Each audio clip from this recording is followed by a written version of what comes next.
ব্রেইনের দুইটা সাইড আছে, দুইটা সাইড। একটা সাইড হচ্ছে ডান পাশ। এই ডান পাশটা মানুষকে বলে তুমি ভালো কাজ করো, মানুষের উপকার করো, বিপদে মানুষের পাশে দাঁড়ায় যাও। আর বাম পাশ যেটা আছে সেটা লেফট সাইড, এটা হচ্ছে কয় তুমি একটু স্বার্থপর হও। লজিক দিয়ে চিন্তা করে, কয় যে তোমার থাকলে তোমার হবে, মানসিক দিয়ে লাভ কি? এ কয় মানুষের বিপদে যায় যদি তোমার জান যায়। লেফট যেটা, রাইট সাইড লেফট সাইড দুইটাই দরকার আছে, কিন্তু চিন্তা করেন তো কোনটা মানবতার জন্য বেশি দরকার, রাইট না লেফট? রাইট। অন্যের বিপদে আগায় যাওয়া, মানুষকে হেল্প করা, এটা সবচেয়ে রাইটের কাজ। এবং দেখেন আল্লাহ যে বলছে মানুষকে আমি ডানপন্থী করে বানাইছি। ব্রেইনের দেখেন ডানপন্থী, যদিও ব্রেইনের ডান পাশটা শরীরের বাম পাশ, বাম পাশটা শরীরের ডান পাশ নিয়ন্ত্রণ করে, কিন্তু এটা ইন্টারেস্টিং। এবং দেখেন যে এই আছে এখানে কেউ কি আছেন যমজ ভাই আছে কেউ? আচ্ছা, যমজ যদি কেউ থাকে দেখবেন যে যমজ ভাই বোনদের কিন্তু চেহারা সেম হইতে পারে, সেম। এমনকি ডিএনএ যে আছে সেটাও সেম হইতে পারে, কিন্তু ফিঙ্গারপ্রিন্ট সেম হবে না। এই পৃথিবীতে আদম আলাইহিস সালাম থেকে যত মানুষ আসছে তার মধ্যে কোনো মানুষের একজনের সাথে আরেকজনের ফিঙ্গারপ্রিন্ট মিলবে না। আল্লাহ কিন্তু কোরআনে বলছে যে আমি তোমার আঙ্গুলের ডগা পর্যন্ত পুনর্বিন্যস্ত করতে পারি। আল্লাহ কিন্তু কয়নি ডিএনএ আরএনএ এগুলোর কিছু কথা বলেনি, আঙ্গুলের ডগার কথা বলেছে। তা আমরা যে জিনিসটা বলবো যে একটা স্টুডেন্ট যদি অসাধারণ হইতে চায় তাহলে ইসলামের যে মূল কালচারটা মুহাম্মদ সাল্লাল্লাহু আলাইহি ওয়াসাল্লাম যেটা বলছে ঈশার নামাজের পরে ঘুমায় যাও, এইটা হচ্ছে সবচেয়ে সেরা। কারণ রাত 10টা থেকে ভোর 4টা-5টা এই সময় যে ঘুমটা হয়, প্রত্যেক ঘন্টায় অন্য সময়ের 2 গুণ থেকে 3 গুণ বেশি রিচার্জ হয় ব্রেইনটা, এবং ওই সময় আমাদের শরীরের রোগ প্রতিরোধ ব্যবস্থাটা বাড়ে।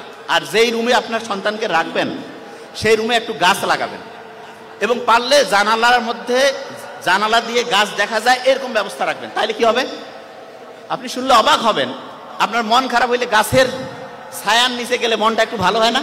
বিজ্ঞানীরা এখন দেখছে ফাইটোসাইট বলে একটা উপাদান আছে, সেটা আমাদের শরীরে যে রোগ প্রতিরোধ ব্যবস্থা ওকে যে উৎসাহিত করে, কয় আরো ভালো করে কাজ করো, মনটা তখন চাঙ্গা হয়ে যায়। সূর্যের আলোর নিচে প্রত্যেক দিন যাবেন, গেলে দেখবেন যে সূর্যের আলোর যে সানলাইট, সেরোটোনিন ক্ষরণ হবে, মনটা চাঙ্গা হবে, কাজ করতে ভালো লাগবে। তার মানে আপনি ইসলামী যে বিধানটা আছে সেই বিধানটার সবচেয়ে সেরা জিনিসটা হচ্ছে রুটিনটা ঠিক করা। আচ্ছা, আমাদের দিনটা শুরু হয় কি ফজর থেকে না মাগরিব থেকে বলেন তো? দিনটা শুরু কখন? দিন মাগরিব। দেখেন ইসলাম যে সেরা তার শেষ উদাহরণটা দিয়ে শেষ করছি। ইসলাম যে সেরা তার প্রমাণ হচ্ছে আপনি যখন তারাবির নামাজ পড়ছিলেন, মাগরিবের ওয়াক্ত সূর্য কি হইলো, চাঁদ উঠলো, আপনি নামাজ শুরু করে দিলেন, ঠিক তো? এই যে মাগরিবের নামাজটা যে আপনি শুরু করলেন, আপনার মাগরিব থেকে দিন শুরু, এবং তারপরে রাতে ঘুমাইলেন, উপর ভোরে সেহরি করলেন, সারাদিন গেল, ইফতার হইল, দিন শেষ। বিজ্ঞানীরা বলতেছে যে সবচেয়ে সেরা রুটিন বানাইতে চায় তার জন্য সবচাইতে সেরা রুটিন ফলো করার বুদ্ধি হচ্ছে মাগরিবের পরে সে রুটিন করবে। বিজ্ঞানীরা এখন দেখতেছে ডায়েরি। তার মানে দেখেন ইসলামের আল্লাহ কি সায়েন্টিফিক, কারণ মানুষকে বানাইছে তো আল্লাহ, এই জন্য মানুষের জন্য কোনটা সবচেয়ে কল্যাণকর সেটা আল্লাহ সেট করছে। এই জন্য রুটিন যখন করবেন, ডায়েরি লিখবেন, বাচ্চাকে শিখাবেন, ডায়েরিটা মাগরিবের পর থেকে লেখা শুরু করবেন, মাগরিব টু মাগরিব। আপনার রাতে আপনি কখন ঘুমাবেন, অনেকে ঘুমাচ্ছে রাত 2টায়, হয় ভোরে উঠবে 5টা, হয় কি পাবে? জীবনে পারবে না, কারণ আপনার ব্রেইনে 6-7 ঘন্টা ঘুম দরকার আছে। এই কারণে আপনি মাগরিবের রুটিন করে ফেললেন যে আমি 10টার মধ্যে ঘুমাই যাবো, ভোর 4টা-5টায় উঠবো, উঠে একটু পড়াশোনা করব, তারপরে দিনে একটু সূর্যের নিচে হাঁটাহাঁটি করবো, বুক ভরে শ্বাস নিব, ছাড়বো, এবং সবসময় 2টা কাজ করবেন। একটা হচ্ছে অন্যকে হেল্প করবেন, আর 2 নাম্বার যেটা হচ্ছে সেটা হচ্ছে আল্লাহর কাছে চাবেন।